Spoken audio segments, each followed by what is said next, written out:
Assalamualaikum warahmatullahi wabarakatuh. Sana BETV, jumpa lagi bersama saya Cide Novarita dalam Bengkulu Talk Show edisi sore hari ini.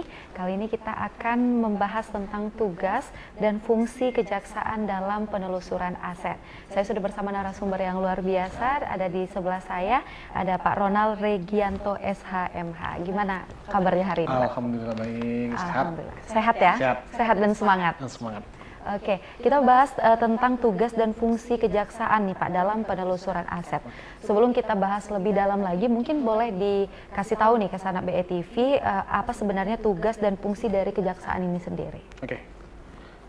Tugas dan fungsi kejaksaan secara umum dulu ya? Iya, secara umum dulu. Secara umum kejaksaan itu merupakan salah satu lembaga yang terkait dengan kekuasaan kehakiman yang melaksanakan tugas dalam kekuasaan negara di bidang penuntutan dan beberapa kewenangan lain yang diatur oleh undang-undang. Salah satunya adalah tadi penelusuran aset.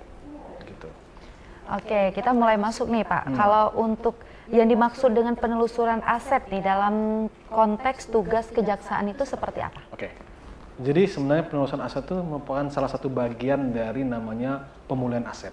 Jadi dasar hukumnya adalah Undang-Undang Kejaksaan nomor 11 tahun 2021 yang perubahan Undang-Undang nomor 16 tahun 2004, di mana kita di pasal 30A itu diberi kewenangan oleh negara itu untuk melakukan namanya pemulihan aset. Nah, pemulihan aset itu terdiri dari beberapa tindakan. Yang pertama, penelusuran aset. Nah, penelusuran aset itu kita mencari aset-aset apa saja yang merupakan perolehan dari tindak pidana, juga aset-aset lain yang berhubungan dengan tindak pidana. Ya, kemudian kita ada namanya perampasan aset, ada juga yang namanya tadi kita pemulihan aset tadi, penelusuran, perampasan, dan yang terakhir kita ada namanya penyelesaian aset seperti itu. Berarti dia banyak kategorinya seperti itu ya Pak? Dan pengembalian aset lah seperti itu. Oke, kalau untuk landasan hukumnya sendiri nih Pak, landasan hukum yang menjadi dasar dari kejaksaan dalam melakukan penelusuran aset ini apa Pak? Oke, yang pertama sudah saya spill juga tadi kan, pasalnya pasal 30A, nah itu. Dan juga dasar hukumnya kita memang di dalam konvensi PBB, yaitu konvensi United Nations Convention Against Corruption, itu memang dikedepankan juga salah satunya adalah pendekatan pemulihan, di mana dalam hal ini selain kita melakukan tindakan kepada pelaku-pelaku pidana, tindak pidana, kita juga harus memulihkan dari dampaknya. Nah, salah satunya mungkin misalnya perkara korupsi, itu harus kita pulihkan asetnya. Atau mungkin dari hasil tindak pidana korupsinya harus kita pulihkan kepada negara atau kepada korban itu. Oke, kalau untuk landasan hukumnya kita sudah jelas ya Pak, jelas. mulai dari yang sudah Bapak sebutkan tadi seperti tadi. Nah, untuk mengapa penelusuran ini menjadi penting Pak? Oke, penelusuran aset menjadi penting. Jadi dulu kita mempunyai pola ya, dalam artian mungkin prinsip ya, kita dalam melakukan penegakan hukum itu lebih ke retributif secara teori. Jadi kita ke pembalasan, kita selalu kita mengedepankan untuk mempidana orang, memberikan pidana penjara pada orang. Tapi ke depan kan itu bergeser, kita ke pola namanya restoratif justice atau pemulihan atau non custodial measure namanya. Jadi selain dipidana, bukan berarti menghapus pidana, bukan. Iya. Tapi tetap kita tambahkan namanya pidana tindakan. Salah satunya itu ada namanya uang pengganti. Itu beranjak dari situ. Ada uang pengganti. Nah, ketika pada saat uang pengganti tadi pelaku tadi tidak sanggup, nah itu memang ada subsidiaritasnya, dia bisa diganti dengan pidana penjara. Tapi alangkah ruginya negara, ya sudah dikorupsi, dia dipidana penjara. Dia di lapas dikasih makan lagi, bukan berarti tidak boleh dikasih makan ya. Nah, artian akan mengeluarkan lagi budget negara. Sedangkan yang ditinggalkan tadi akibat korupsi tadi tidak tahu bagaimana pemulihannya. Oleh karena itu, kita sejak awal penyidikan khususnya tindak pidana korupsi yang ditangani oleh Kejaksaan, kita melakukan penelusuran. Di mana kira-kira aset-aset koruptor tadi, yang bisa kita sita, yang bisa kita rampas, untuk nantinya kita lakukan penyitaan atau sita eksekusi, kita lelang, digunakan untuk apa? Untuk menutupi kerugian keuangan negara tadi atau perekonomian negara tadi. Dilelang nanti melalui KPKNL, dilelang, nanti uangnya tadi kita akan kembalikan ke kas negara. Tidak semuanya, tentunya harus adil loh, ya kan? Jadi ada yang memang sudah mencukupi untuk pemulihan tadi kerugian negara yang tadi, ya kita kembalikan kepada keluarganya, ya, gitu seperti itu. Nah, kalau untuk proses dari penyitaannya sendiri itu seperti apa? Nah, tadi penyitaan sudah saya spill 2, jadi memang kalau berdasarkan KUHP kita melakukan penyitaan pada tahap penyidikan, ya kan? Pada tahap penyidikan kita melakukan penyitaan, di situ nanti kita izin ke pengadilan, juga diberikan izin pengadilan pada tahap pengadilan, nanti kita bisa kita sita itu berdasarkan pemeriksaan dari penyidik, juga mungkin didukung oleh ahli dari BPKP atau BPK. Oh ternyata ada aset perolehan dari tindak pidana, bisa mungkin dari hasil tindak pidana, atau dari perolehan tindak pidana, atau mungkin juga terkait dengan tindak pidana. Itu bisa kita telusuri, kita sita. Jadi berbarengan. Jadi fungsi penyidikan dan penelusuran aset tadi berbarengan. Jadi sudah dapat, kita sita. Itu yang pertama. Yang kedua, ada juga kadang-kadang kan setelah putusan uang pengganti tadi tidak mencukupi dari yang kita sita tadi. Dan mungkin juga tidak berhubungan dengan pasal 39 KUHP tadi, bukan alat tindak pidana, bukan hasil segala macam, namun terpidana tadi harus membayar uang pengganti tadi.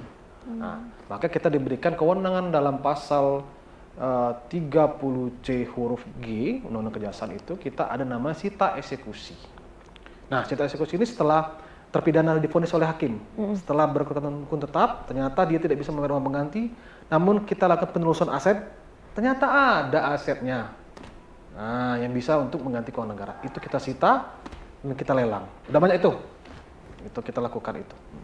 Oke, gimana nih Pak? Ternyata setelah kita melakukan penyelusuran aset, seperti yang Bapak bilang tadi, ternyata kita tidak menemukan bahwa itu adalah hasil dari korupsinya tadi. Ya tadi, jadi kalau tadi bedanya mungkin, kalau pada saat penyitaan penyidikan itu mungkin harus berkaitan dengan pasal 39 KUHP, apa itu mungkin dari hasil tindak pidananya, digunakan, barang bukti itu digunakan tindak pidana, mungkin uang tadi merupakan perolehan dari tindak pidana, jadi misalnya Mbak korupsi nih, Mbak beli mobil, nah itu kan terkait dengan kasus korupsinya. Namun kalau tadi yang sita eksekusi, bisa jadi barang itu tidak berhubungan dengan kasus korupsinya. Namun kita sita agar dia bisa mengganti kerugian negara dengan hartanya. Tapi tetap dengan batasan sesuai dengan vonis hakim tadi berapa. Itu yang kita telusuri asetnya. Sudah kita sita, kita telusuri, kita blokir. Ya memang kalau sudah dipenuhi berdasarkan hasil lelang, ya kita kembalikan. Seperti itu. Jadi tidak harus berhubungan dengan hasil tindak pidana atau tindak pidana yang digunakannya gitu. Ya, berarti setelah kita melakukan penelusuran dan akhirnya memenuhi yang kita butuhkan, selebihnya kita kembalikan lagi ke pihak keluarganya, seperti itu. Karena tidak semuanya kita sita seperti itu ya Pak. Sudah sesuai dengan yang kita butuhkan, selebihnya kita kembalikan lagi ke keluarganya yang memang bukan hak kita, seperti itu. Ya, lanjut ini Pak, untuk mungkin bisa diperinci lagi perbedaan antara penelusuran aset dengan penyitaan aset yang lebih rinci nih Pak. Kalau penelusuran itu proses kita mencari di mana letak asetnya. Di mana letak asetnya kita cari, apakah di luar negeri kah, apakah di dalam negeri kah, apakah kita bisa kerjasama dengan PPTK, follow the money-nya dalam artian, ini aliran dananya kemana nih, nah, atau bisa seperti itu penelusuran aset. Tapi kalau penyitaan itu bagian dari namanya tadi perampasan aset. Nah, itu tadi, bagian dari perampasan aset dalam artian, sudah kita telusuri, itu harus kita rampas. Dengan apa? Dengan sita, melalui izin pengadilan atau sita eksekusi tadi. Ah itu bedanya. Jadi itu, mencari dulu, sudah ketemu itu barang, kita ambil itu, kita lakukan perampasan aset atau penyitaan tadi. Gitu. Jadi bedanya udah jelas, udah jelas. Nah kalau untuk apakah semua kejaksaan ini Pak, Kejaksaan Negeri sendiri memiliki kewenangan yang sama dalam proses penelusuran aset? Ya. Karena tadi tentunya sudah diatur dalam Undang-Undang Kejaksaan, seluruh kejaksaan itu memiliki kewenangan dalam penelusuran aset. Karena memang Sejauh ini satu-satunya mungkin lembaga negara yang mempunyai kewenangan penelusuran aset ada Kejaksaan Republik Indonesia. Karena di bawah Jaksa Agung sudah ada namanya Kepala Badan Pemulihan Aset. Nah, mungkin lagi heboh undang-undang perampasan aset, tapi kita sudah ada kewenangan itu, tinggal lagi nanti dipertegas dalam undang-undang perampasan aset mudah-mudahan ya, gitu. Nah, kalau untuk struktur organisasi dari Kejaksaan sendiri nih Pak, bagaimana yang berperan utama dalam proses penelusuran aset? Oke. Dalam proses penelusuran aset tentunya itu leading sektornya ada 3 biasa, tapi yang lebih utama itu namanya Seksi Pemulihan Aset Pengelolaan Barang Bukti, PAPBB. Kebetulan di Kejari Kawal saya selaku PLT-nya, lagi kosong itu jabatan karena memang kemarin baru pindah beliau. Nah, dan juga dibantu oleh Seksi Intelijen tentunya untuk penelusuran aset, kemudian juga bekerjasama dengan Seksi Tindak Pidana Khusus atau Tipikor, seperti itu. Berarti untuk struktur organisasinya kita sudah ada juga dan sudah rinci seperti itu ya Pak. Okay. Untuk sejauh ini Pak, sejauh mana subbagian pembinaan mendukung dalam pelaksanaan tugas penelusuran aset ini Pak? Ya, mungkin sebenarnya kapasitas saya pada kegiatan ini mungkin tepatnya untuk sebagai PLT PAPBB tadi, Seksi Pemulihan Aset dan Pengelolaan Barang Bukti ya. Namun kalau dari sisi pembinaan tentunya kita ada fungsi melakukan pembinaan dan pengawasan terhadap rekan-rekan kita, petugas-petugas kita yang di lapangan. Tentunya kalau mereka mungkin ada kekilafan, melakukan kekeliruan dalam melaksanakan SOP, tentunya pembinaan akan memanggil selaku yang memanajemen kepegawaian. Itu mungkin fungsi kita lebih ke guidance-nya aja dalam artian menjaga kawan-kawan di lapangan, kawan-kawan di kantor, seperti itu. Berarti dalam hal ini kita mengawasi ya Pak, menjaga juga. Oke nih Bapak, nanti banyak sekali yang akan kita bahas lagi, mungkin tahapan prosesnya nanti, tapi kita jeda sejenak. Ya, Sanabaya TV, jangan kemana-mana, kami akan segera kembali setelah jeda pariwara berikut ini.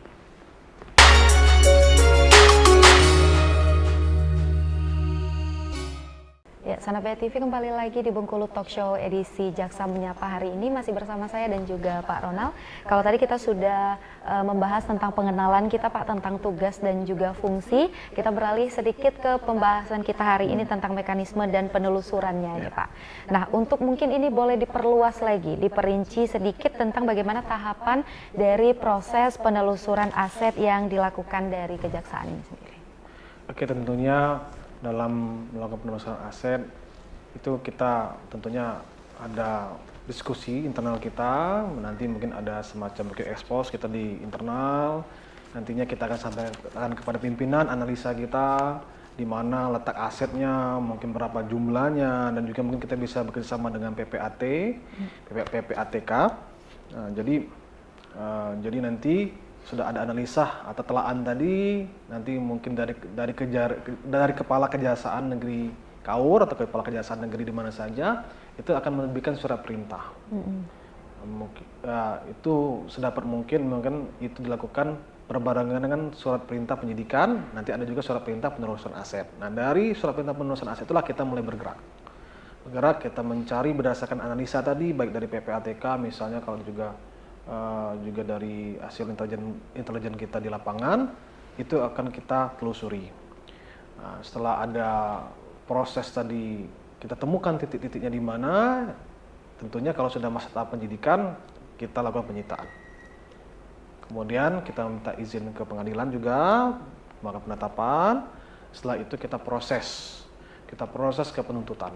Dan nanti akan diadili oleh majelis hakim di pengadilan tipikor. Nah, setelah itu mungkin tadi saya jelaskan sedikit tadi, setelah ada putusan pengadilan yang berkekuatan hukum ingkrah, ya kan, kalau memang uang yang atau mungkin harta yang telah kita sita tadi berdasarkan penelusuran aset tadi sudah mencukupi untuk pengambilan kerugian negara berdasarkan putusan hakim yang telah ingkrah, itu sudah cukup.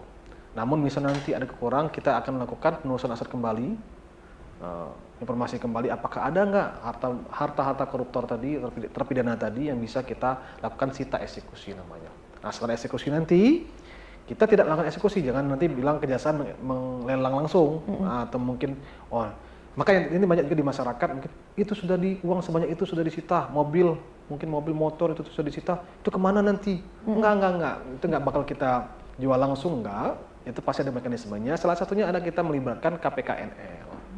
Jadi murni setelah putusan ingkrah kita serahkan ke KPKNL. Nah, silakan KPKNL lelang. Nah, nanti hasil itu tadi nanti dikembalikan ke kas negara. Seperti itu. Tidak langsung kita jual seperti itu, karena memang ada mekanismenya ya Pak. Betul. Karena banyak sekali di masyarakat mungkin stigmanya yang Betul. berpikir Kemana itu barang? Iya. Ya, betul. Apakah ini bakal dikorupsi lagi Dikorupsi lagi, barangnya? disimpan lagi, dipakai jaksanya, Iya. mungkin enggak seperti itu. Ini dengan adanya tayangan ini kita juga memberikan edukasi kepada masyarakat juga tentunya. Nah, kalau ketika kita melakukan penelusuran aset nih Pak, pasti ada kendala teknis yang biasa kita hadapi. Mungkin boleh nih cerita sedikit kendalanya seperti apa Pak? Kendala teknis memang yang pertama memang terutama ke Jari Kaur ya. Ke Jari Kaur ini kan memang kontur wilayahnya itu memang berbukit-bukit. Ada pantai kita memang ada, tapi lebih ke banyak bukit-bukitnya. Nah, kita melakukan penelusuran aset tuh membutuhkan effort yang lebih besar, lebih kuat, lebih semangat. Nah, itu yang salah satu yang hambatan kita. Kemudian juga kita kekurangan anggota kita memang di Jari Kaur hanya anggota kita cuma sekitar 50-an. Sekitar 50-an, 55-an. Jadi memang kita membutuhkan tambahan anggota sebenarnya. Karena memang tadi kontur kita memang cukup luas, cukup berbukit-bukit. Nah, itu yang mungkin halangan kita, tantangan kita. Yang ketiga mungkin kami mohon dukungan dari masyarakat. Jadi mungkin masyarakat ketika petugas kita ke lapangan mohon bantuannya. Bukan berarti kita dalam artian mohon bantuan minta makan, enggak. Mohon bantu kondusivitasnya. Karena yang kita lakukan murni tugas dari negara, mungkin juga murni dari laporan masyarakat. Jadi kalau ketika masyarakat sudah buat laporan, mohon juga didukung untuk prosesnya seperti itu. Ya, tentunya harapan kita bersama ya Pak, masyarakat untuk tetap kooperatif, membantu menyelesaikan tugas yang sama-sama kita telusuri ini. Nah, dari Kejaksaan sendiri nih Pak, bagaimana caranya melaksanakan tugas aset tracking pada kasus korupsi ini Pak? Oke. Sebenarnya aset tracking itu sama aja, bahasa Inggris kerennya ya, aset tracking atau penelusuran aset. Ya, di kasus korupsi itu tadi sama, kita jelaskan tadi, karena memang Kejaksaan ini memang bisa melakukan penyidikan itu dua Mbak. Kita bisa melakukan penyidikan terhadap pelanggaran HAM berat dan penyidikan tindak pidana korupsi. Itu kalau untuk penyidikan ya. Tapi kalau untuk tindak pidana lainnya kita hanya selaku penuntut umum. Narkotika itu kita cuma selaku penuntut umum. Tapi untuk penyidikan korupsi dan HAM itu kita selaku penyidik. Nah, sama prosesnya sama, kita melakukan penyitaan, kita melakukan penelusuran, kemudian kita sidangkan, kita sita eksekusi, kita lelang. Sama seperti itu. Cuma bedanya berbeda dikit dengan tindak pidana umum lainnya dengan tindak pidana pelanggaran HAM berat atau tindak pidana korupsi. Itu saja bedanya. Prosesnya awal mula kejasaannya aja, itu bedanya cuma. Oke, tapi kalau untuk prosesnya tetap sama. Tetap sama. Nah, mungkin ini Pak, ada nggak sih perbedaan tugas kejaksaan dalam penelusuran aset pidana umum dan khusus? Nah, itu tadi ya, benar. Kalau umum kita memang hanya mendapatkan berkas perkara itu dari penyidik. Bisa jadi penyidik Polri, bisa dari penyidik BNN, bisa dari penyidik pegawai negeri sipil. Nah, dari hasil mungkin mereka juga melakukan penelusuran aset juga. Dan dari hasil penelusuran aset mereka tuh kita akan tindak lanjuti. Apakah perlu kita lakukan penelusuran kembali ketika nanti tahap eksekusi? Karena kalau memang eksekusi memang di Kejaksaan. Eksekusi tindak pidana itu di Kejaksaan seluruhnya, ya. Nah, dari hasil dari penelusuran aset kawan-kawan dari penyidik 3 itu tadi, itu kita gunakan, bisa kita mungkin tindak lanjuti atau mungkin kita cari kembali. Nah, itu. Cuman agak lebih ringan tugas kita. Nah, sudah ada nih bahan-bahan dari kawan-kawan ini, tinggal kita tindak lanjuti seperti itu. Kalau tindak pidana korupsi tadi khusus tadi ya, tipikor dan HAM berat tadi, kita benar-benar dari awal kita mencari, kita menyidik, kita melakukan penyelidikan sampai terakhir nanti kita melakukan eksekusi dan kita sampaikan ke KPKNL. Itu, cuma bedanya kita agak lebih ringan kerja kita seperti itu. Oke, kalau yang di awal tadi kita kerjanya lebih ringan lah. Kalau yang khusus kita memang dari awal seperti itu. Nah, kalau untuk alur nih Pak, alur penelusuran aset mungkin dari awal hingga eksekusi, ini alurnya seperti apa? Ya, kembali lagi tadi saya sampaikan alurnya memang dari proses penyelidikan itu dan penyidikan itu sudah dilakukan berbarengan. Kemudian proses kita pemeriksaan berkas, kita lakukan penyitaan, dokumen-dokumen terkaitnya, kemudian kita lakukan penuntutan, itu diperiksa di persidangan tuh, apa benar yang kita tadi ya, apa benar yang kita rampas tadi, aset yang kita rampas tadi. Setelah itu baru kita lakukan eksekusi. Nah, namun setelah eksekusi juga kalau misalnya masih ada yang kekurangan, kita lakukan sita eksekusi namanya. Seperti itu, Pak. Oke, berarti kita memang benar-benar mengawasi, melihat dulu, tidak semata-mata langsung merampas seperti itu. Nah, mungkin ini Pak, apakah kita juga bekerja sama dengan instansi lain dalam melaksanakan tugas penelusuran aset ini Pak? Ya, yang pertama dari sisi keamanan, kita tentu berkoordinasi dengan ada namanya jaringan intelijen juga. Tentunya kita berkoordinasi dengan jaringan intelijen tentara, polisi, ya itu kita akan bekerja sama. Kemudian dari sisi keamanan juga kita bekerja sama dengan tentara, dengan polisi. Kemudian dari sisi mungkin penelusuran aset aliran dana, kita berkoordinasi dengan PPAT, kita berkoordinasi dengan PPAT, dan juga kita bahkan bisa bekerja sama dengan dengan KPK, itu kita akan bekerja sama. Nah, kemudian juga mungkin setelah kita telusuri bisa nanti dinilai nih oleh ahli. Biasanya ahli kita adalah dari BPKP atau dari BPK seperti itu. Oke Pak Ronald, nanti kita akan bahas lagi tentang tantangan dan strategi, tapi jangan dijawab dulu, kita jeda sebentar. Ya, baik Sanabea TV, jangan kemana-mana, kami akan segera kembali setelah yang satu ini.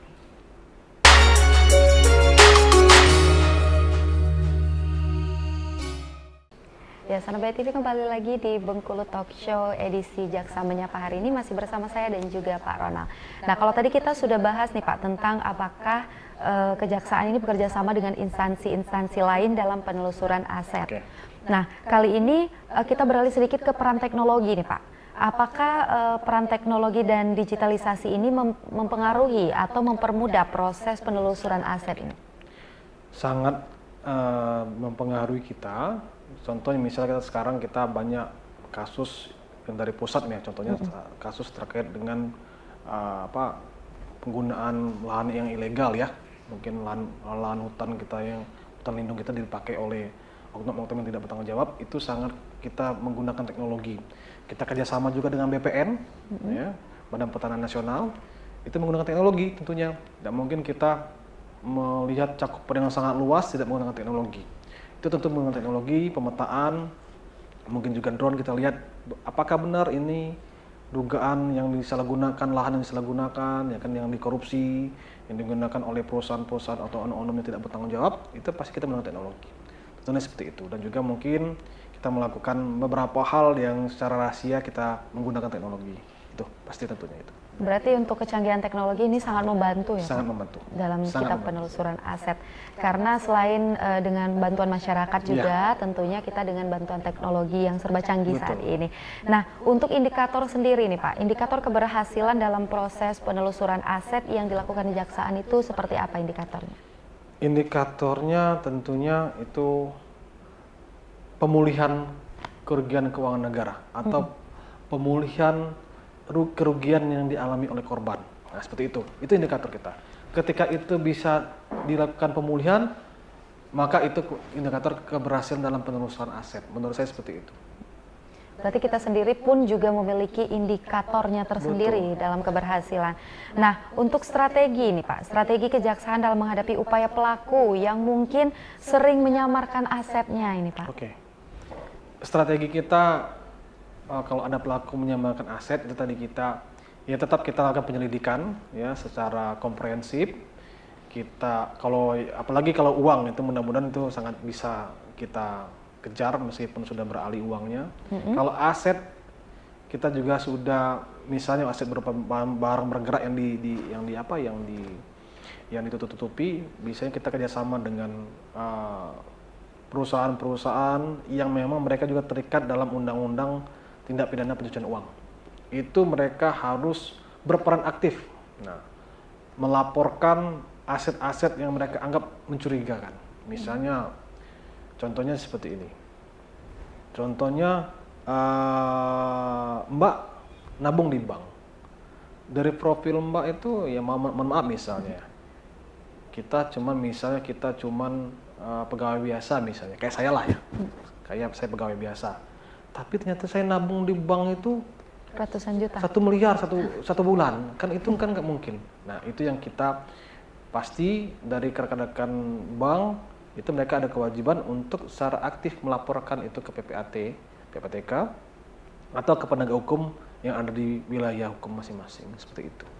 Berarti ini melibatkan OJK juga tidak Pak dalam? Tentunya, dalam mungkin OJK itu juga salah satu mungkin instansi yang bisa kita ajak kerjasama pertukaran data intelijen, nah, itu yang bisa kita gunakan ya.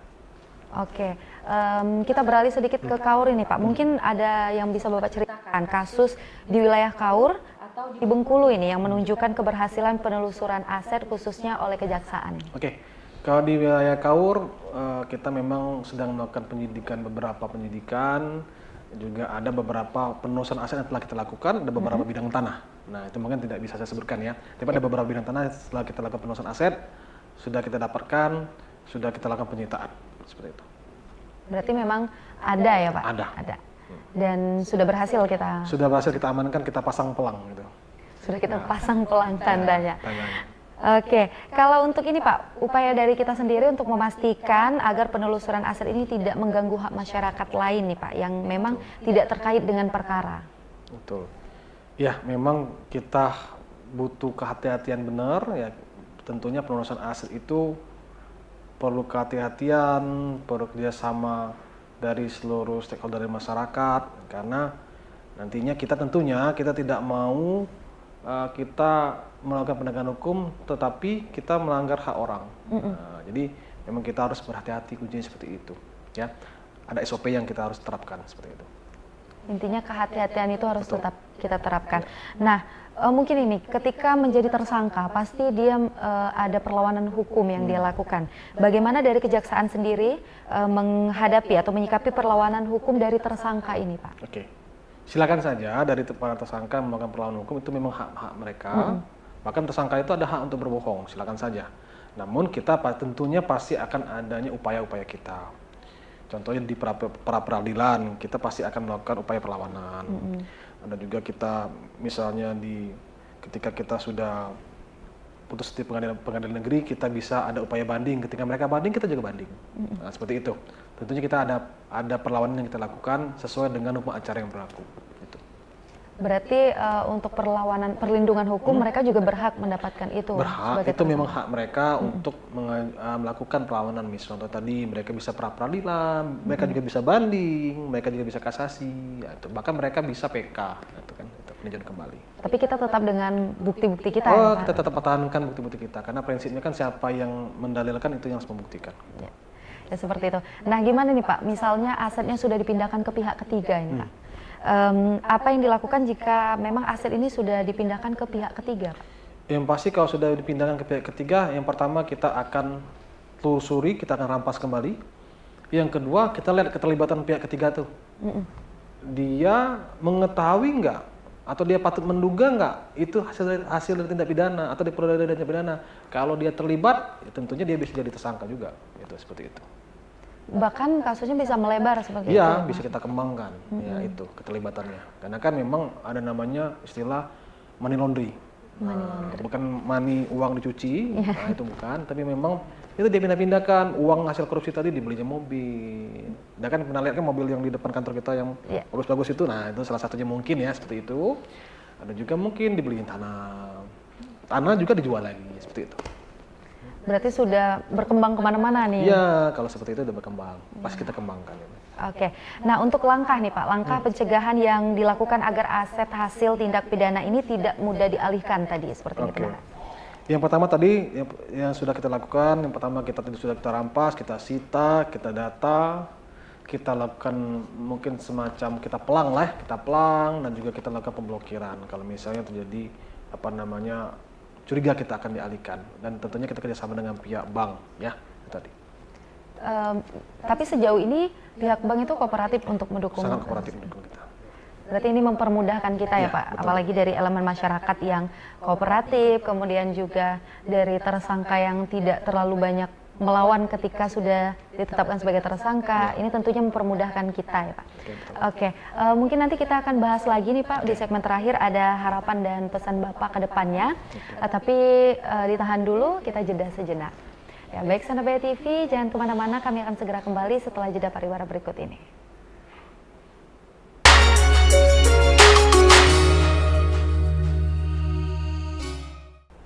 Ya, Sanaba TV tidak terasa kita sudah berada di segmen akhir. Ini refleksi harapan juga dan mungkin pesan untuk kedepannya. Masih bersama saya dan juga Pak Ronald. Kita akan membahas lagi sedikit lagi nih Pak. Nah, rencana nih Pak, rencana dari penguatan kapasitas SDM di Kejaksaan untuk meningkatkan efektivitas penelusuran seperti apa Pak? Ya, mungkin dari rencana kita untuk peningkatan SDM, kita akan mengirimkan rekan-rekan atau petugas-petugas kita untuk mengikuti diklat pemulihan aset.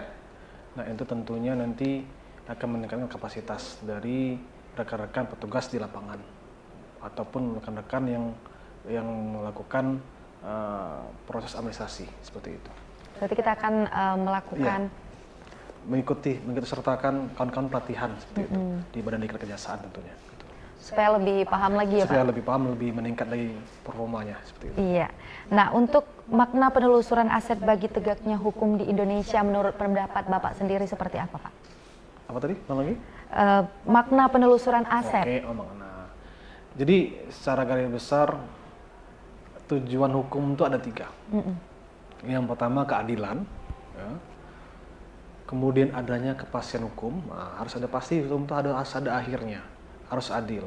Tapi ada yang ketiga yang sering dilupakan, kemanfaatan.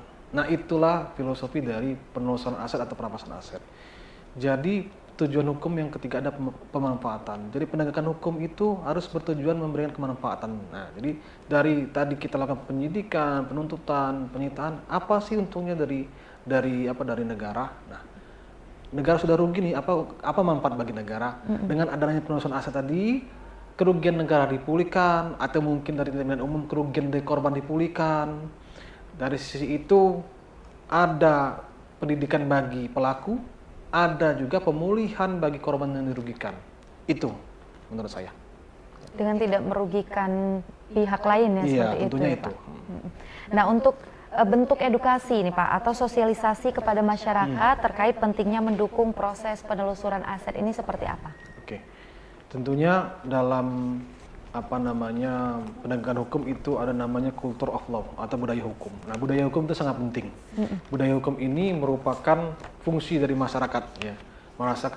Salah satunya masyarakat bisa mendukung kita ketika kita melakukan penelusuran aset, memberikan informasi. Apalagi dalam tindak pidana korupsi itu ada namanya whistleblowing system. Nah, masyarakat bisa memberikan informasi terkait tindak pidana, terkait aset koruptor tadi kepada kita, dan kita jamin data masyarakat itu akan kita lindungi. Itu. Jadi kami butuh dukungan masyarakat karena mata dan telinga kami terbatas juga seperti itu. Ya, betul.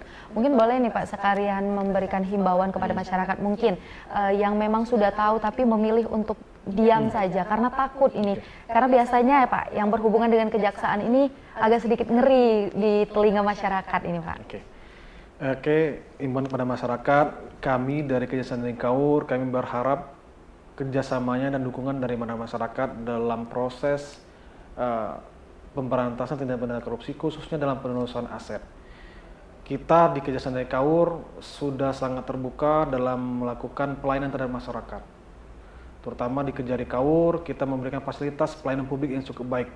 Jadi tidak ada lagi ceritanya masyarakat ke Kejari Kaur itu merasa takut, merasa was-was. Di sana kita sediakan beberapa fasilitas, contohnya kita ada kid zone, kan jarang tuh tempat penegak hukum ada kid zone. Kita ada tempat ruang tunggu yang ber-AC, yang sangat nyaman. Kemudian kita juga ada tempat makan yang sangat nyaman untuk kawan-kawan. Jadi ketika kawan-kawan mempunyai informasi terkait dengan aset-aset yang diduga hasil dari tindak pidana atau tindak pidana korupsi khususnya, itu bisa datang saja ke kejaksaan, kita akan diskusi secara santai, tidak perlu tegang, namun kami himbau membawa data yang valid, jangan hoak, karena kita jangan sampai nanti kita melakukan tindakan tapi merugikan orang lain, seperti itu.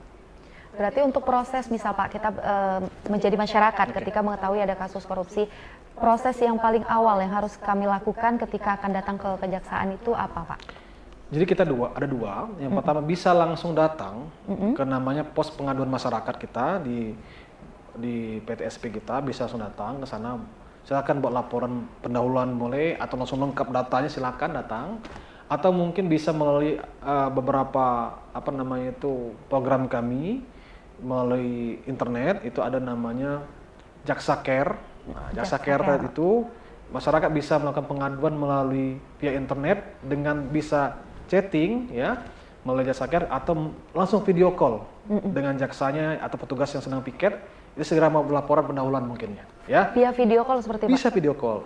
Itu jasa care, video call. Nanti mungkin kalau butuh, oh ternyata Pak kita perlu data yang lebih lengkap, lebih komprehensif, silakan datang. Tapi untuk pendahuluan boleh. Nah, atau mungkin, ada Pak Kades, misalnya Pak ini kami ada di peras ini Pak, misalnya. Nah, itu boleh, bisa pakai jasa care tadi. Atau juga, tadi kalau masalah keperdataan dan tata usaha negara itu bisa melalui juga Halo JPN. Nah, itu program pusat itu. Tinggal klik Halo JPN di internet, tinggal pilih Kejari Kaur. Nah, itu langsung bisa. Jadi 2 cara seperti itu. Oke, kalau untuk care, jaksa care, Iya. itu semua ya Pak? Semua. Bukan kaur aja berarti? Bukan untuk jasa care sementara itu program Kejari Kaur. Oh, program dari Kejari Kaur. Khusus Kejari Kaur. Tapi untuk Halo JPN itu nasional. Nasional. Nah, mungkin bentuk korupsinya ini Pak, ketika masyarakat ingin melakukan pengaduan yang seperti apa? Apakah ada yang indikasi khusus kah atau seperti apa? Banyak ya, korupsi itu ada sekitar kurang lebih 30 jenis korupsi. Banyak sekali. Banyak sekali. Ya apapun itu yang namanya mungkin yang bersifat penyalahgunaan kewenangan dari orang per orang, korporasi, yang mungkin menggunakan negara atau pemerasan atau gratifikasi itu silakan. Apa saja bisa yang terkait dengan korupsi atau mungkin masyarakat masih bingung, tanyakan dulu boleh. Kita seperti itu. Akhirnya kan dengan adanya tayangan ini masyarakat jadi tahu ketika melihat adanya kasus korupsi mereka harus kemana, bukan hanya diam saja seperti itu. Nah ini Pak mungkin manfaat langsung nih dari bagi masyarakat ketika kejaksaan berhasil menelusuri dan mengembalikan aset negara. Ulangnya gimana Mak? Manfaat langsung bagi manfaat masyarakat. langsung bagi masyarakat.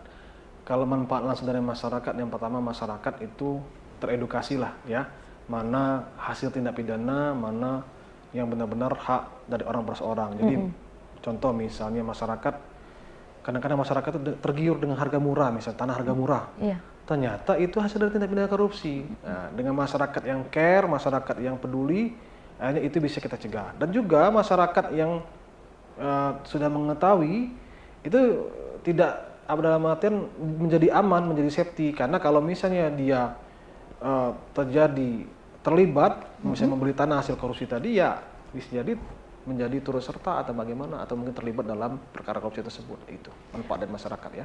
Iya, makanya tadi sudah kita bahas juga harus adanya kehati-hatian seperti itu. Kita juga harus menjadi orang yang cermat. Betul. Ketika kita membeli sesuatu barang tapi harganya tidak normal seperti itu, jauh lebih murah.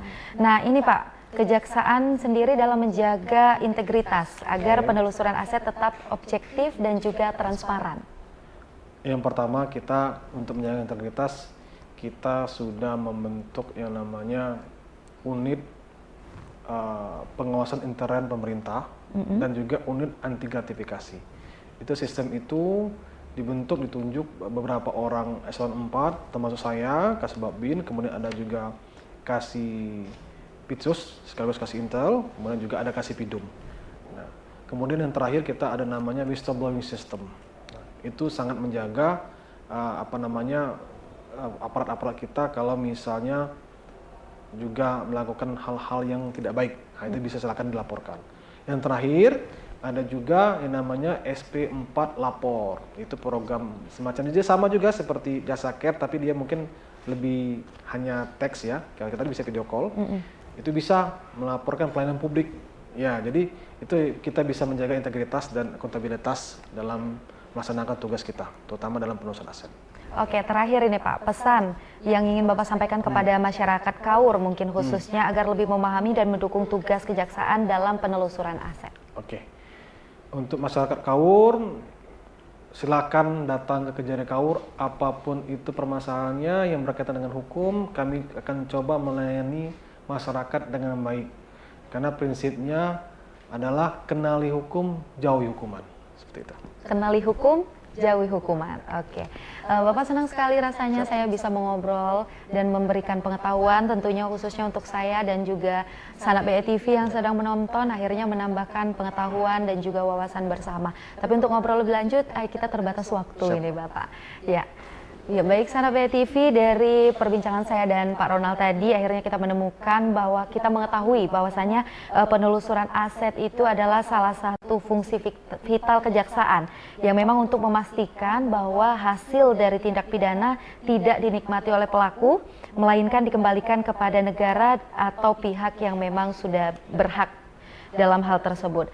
Nah, itu tadi pembahasan saya dan juga Pak Ronald yang sudah membahas banyak sekali, tentunya memberikan wawasan, pemahaman, dan pengetahuan juga untuk saya dan juga sanak BETV. Akhirnya saya Cindy Novarita mewakili seluruh kerabat kerja yang bertugas pamit dari hadapan Anda. Terima kasih dan sampai jumpa.